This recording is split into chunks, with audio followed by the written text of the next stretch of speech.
Assalamualaikum warahmatullahi wabarakatuh. Apa kabar anak-anakku semuanya? Semoga kalian dalam keadaan sehat walafiat dan tidak kekurangan suatu apapun. Ingat, patuhi pesan saya, memakai masker, mencuci tangan dengan sabun, menjauhi kerumunan dan mengurangi mobilitas. Untuk pembelajaran kita hari ini, mari kita awali dengan bacaan Bismillahirrahmanirrahim. Adapun kompetensi dasar pada materi kali ini adalah 1. Menerima Al-Quran dan hadis sebagai pedoman hidup manusia. 2. Menjalankan sikap tanggung jawab dalam berperilaku. 3. Memahami kedudukan dan fungsi Al-Quran hadis dalam Islam. Yang terakhir, menyajikan kesimpulan tentang kedudukan dan fungsi Al-Quran hadis dalam Islam. Adapun tujuan pembelajaran kita kali ini, setelah kalian mempelajari materi pada bab ini, kalian diharapkan mampu menjelaskan pengertian Al-Quran hadis sebagai pedoman hidup, dan selanjutnya adalah kalian diharapkan mampu menunjukkan kedudukan Al-Quran hadis dalam agama Islam. Materi kita pada kali ini adalah makna Al-Quran sebagai pedoman hidup umat manusia. Al-Quran berfungsi sebagai sumber utama ajaran Islam dan pedoman hidup umat Islam, karena ia adalah wahyu Allah Subhanahu wa Ta'ala yang ditulis sesuai lafal dan maknanya langsung dari Allah Subhanahu wa Ta'ala, yang diterima langsung oleh Rasulullah Shallallahu Alaihi Wasallam. Sedangkan hadis berfungsi sebagai sumber utama kedua setelah Al-Quran, karena ia juga merupakan wahyu dari Allah Subhanahu wa Ta'ala, yang maknanya dari Allah Subhanahu wa Ta'ala, sedangkan lafalnya dari Rasulullah Shallallahu Alaihi Wasallam. Seluruh produk hukum dalam Islam harus bersumber dari Al-Quran dan hadis. Tidak boleh ada produk hukum dalam Islam yang bertentangan dengan salah satu dan atau keduanya. Apabila ingin mengetahui hukum suatu perbuatan, pertama-tama harus merujuk kepada Al-Quran. Apabila di dalam Al-Quran tidak ditemukan hukumnya, merujuk kepada hadis. Apakah Al-Quran itu? Apakah hadis itu? Apa saja fungsi Al-Quran hadis itu? Bagaimana hubungan antara Al-Quran dengan hadis itu? Dan bagaimana cara memfungsikan Al-Quran dan hadis itu dalam kehidupan sehari-hari? Berbagai pertanyaan tersebut akan dibahas pada bagian ini. Pengertian Al-Quran. Pengertian Al-Quran menurut cendekiawan Muslim Quraisy Shihab, kata Al-Quran berasal dari kata kerja qara'a yang berarti membaca, dan kata dasarnya adalah Quran yang berarti bacaan.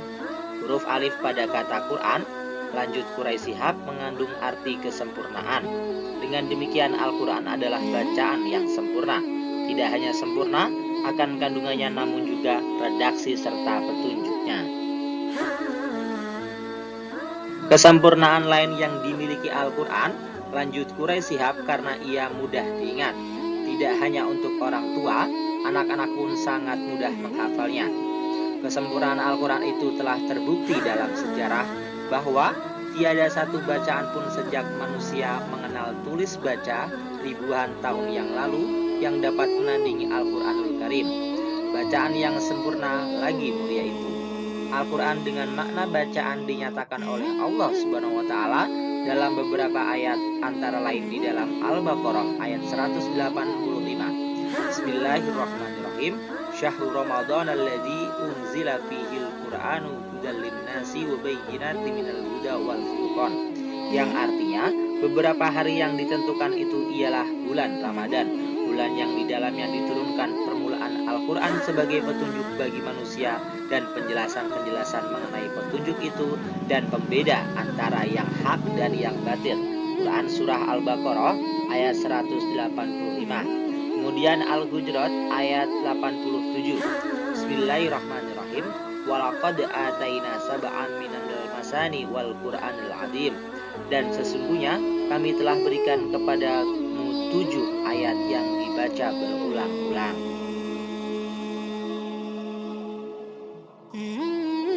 Secara istilah, para ulama memberikan pengertian bahwa Al-Quran adalah kalamullah yang menjadi mukjizat yang diturunkan ke dalam hati Nabi Muhammad SAW, yang diriwayatkan kepada kita secara mutawatir dan membacanya dinilai sebagai ibadah.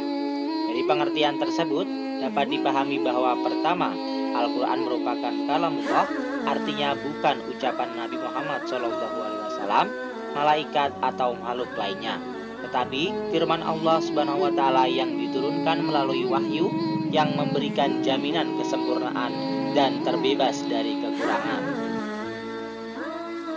Yang kedua, Al-Quran merupakan mukjizat, artinya hal luar biasa yang diturunkan kepada Nabi Muhammad SAW. Ketiga, Al-Quran diturunkan difirmankan secara mutawatir, artinya riwayat yang disampaikan oleh 3 orang atau lebih yang memiliki kualifikasi terbaik sebagai orang-orang yang berakhlak mulia, sempurna kemampuan hafalannya, dan tidak pernah berbohong. Yang keempat, membacanya merupakan ibadah.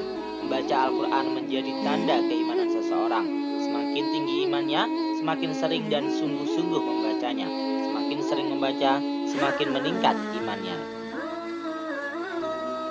Nama-nama Al-Quran. Allah Subhanahu wa Ta'ala menyebutkan Al-Quran dengan berbagai macam sebutan. Di dalam Al-Quran banyak kita temukan sebutan itu, diantaranya adalah Alkitab atau Kitab Allah. Dapat kita temukan di dalam Quran surah Al-Baqarah ayat kedua. Bismillahirrahmanirrahim. Dzalikal kitabu la raiba fihi hudal lil muttaqin. Yang artinya kitab Al-Quran ini tidak ada keraguan padanya, petunjuk bagi mereka yang bertakwa. Al-Quran surah Al-Baqarah ayat kedua. Allah Subhanahu wa Ta'ala juga menyebut Al-Quran dengan Al-Furqan. Sebutan ini dapat kita temukan di dalam Quran surah Al-Furqan ayat pertama. Bismillahirrahmanirrahim. Tabarakalladzi nazzalal furqana ala abdihi liyakuna lil alamin nadhira. Maha suci Allah yang telah menurunkan Al-Furqan, yaitu Al-Quran, kepada hambanya agar dia menjadi pemberi peringatan kepada seluruh alam. Quran surah Al-Furqan ayat pertama. Fungsi Al-Quran dalam Islam. Fungsi Al-Quran secara umum pertama adalah sebagai sumber ajaran atau hukum Islam yang utama. Berikutnya sebagai konfirmasi dan informasi terhadap hal-hal yang tidak dapat diketahui oleh akal. Ketiga, petunjuk hidup manusia ke jalan yang lurus tentang berbagai hal. Yang terakhir, sebagai pengontrol dan pengoreksi terhadap ajaran-ajaran masa lalu, yaitu Injil, Zabur, dan Taurat. Mayoritas kaum muslimin menyepakati 4 macam dalil atau sumber hukum sekaligus urutan dalam prioritasnya. Al-Quran, hadis, disebut juga sunnah atau as-sunnah, ijma, dan qiyas apabila dihadapkan dengan sebuah kasus peristiwa yang memerlukan ketetapan hukum. Yang pertama dilihat adalah Al-Quran. Jika ditemukan hukumnya di dalamnya, maka hukum tersebut yang dilaksanakan. Jika di dalam Al-Quran tidak ditemukan, maka kemudian dicari di dalam sunnah. Jika ditemukan hukumnya di dalam sunnah, maka hukum tersebut yang dilaksanakan. Jika tidak ditemukan hukumnya di dalam sunnah, maka kemudian melihat apakah terdapat ijma, yaitu kesepakatan para ulama dari para mujtahid yang hidup satu zaman mengenai hukumnya. Jika ditemukan, maka hukum tersebut yang dilaksanakan. Jika tidak ditemukan, maka dilakukan ijtihad atau upaya mengeluarkan hukum oleh para ulama yang memenuhi syarat-syarat tertentu dengan menggunakan qiyas terhadap nas, yaitu Al-Quran dan As-Sunnah. Yang menjadi dalil untuk penetapan keempat sumber hukum tersebut adalah firman Allah yang berbunyi, Bismillahirrahmanirrahim.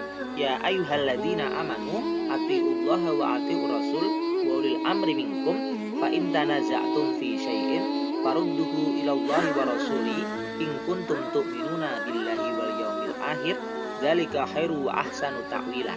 Yang artinya, hai orang-orang yang beriman, taatilah Allah dan taatilah Rasulnya dan ulil amri di antara kamu. Kemudian jika kamu berlainan pendapat tentang sesuatu, maka kembalikanlah ia kepada Allah, yaitu Al-Quran, dan Rasul, yaitu As-Sunnahnya. Jika kamu benar-benar beriman kepada Allah dan hari kemudian, yang demikian itu adalah lebih utama bagimu dan lebih baik akibatnya.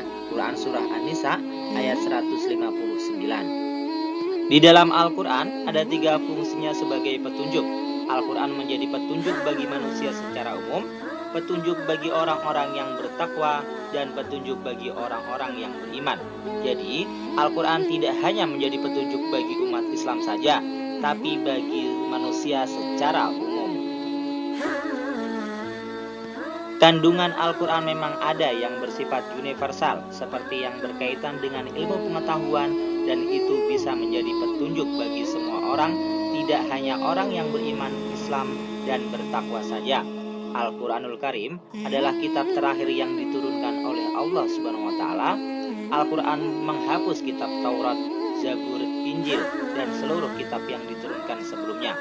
Al-Quran adalah sebagai hakim atau standar untuk menentukan benar tidaknya ayat-ayat yang diturunkan dalam kitab-kitab sebelumnya. Oleh karena itu, tidak ada kitab-kitab yang diturunkan sebelum Al-Quran yang masih berlaku setelah Al-Quran diturunkan.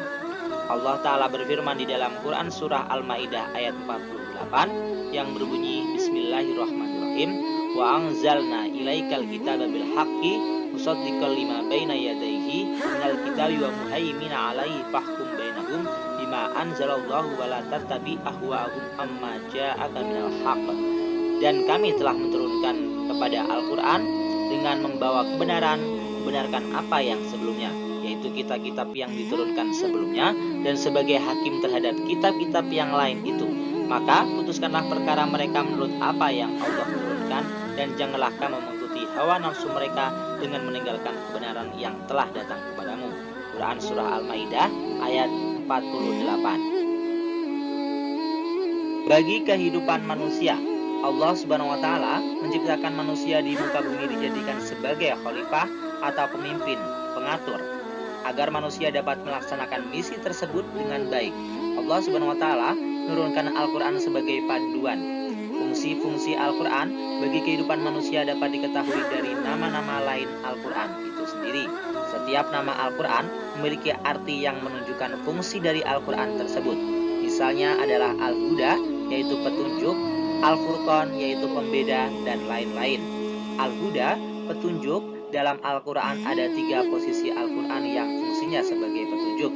Al-Quran menjadi petunjuk bagi manusia secara umum. Quran Surah Al-Baqarah ayat 185. Petunjuk bagi orang-orang yang bertakwa dalam Quran Surah Al-Baqarah ayat kedua, dan petunjuk bagi orang-orang yang beriman. Al-Furqan atau pembeda. Fungsi Al-Quran sebagai pembeda adalah Al-Quran dapat membedakan antara yang hak dan yang batil, atau antara yang benar dan yang salah. Quran Surah Al-Baqarah ayat 185.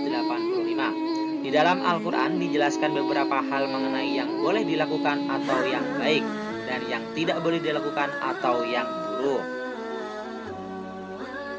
Alhamdulillahirrabbilalamin. Selesai sudah pembahasan kita pada hari ini. Tugas kalian yaitu pertama adalah jangan lupa yang belum like, di-like dulu video ini, kemudian di-subscribe bagi yang belum subscribe, dan kemudian jangan lupa komen di kolom komentar sebagai absen kehadiran kalian. Komennya cukup sebutkan nama dan juga kelas kalian. Maka di situ akan saya lihat siapa yang hadir dan menyimak benar-benar sampai selesai. Ya. Terima kasih. Semoga apa yang kita pelajari hari ini dapat bermanfaat dan dapat kita praktekkan dalam kehidupan sehari-hari. Akhirul kalam, wassalamualaikum warahmatullahi wabarakatuh.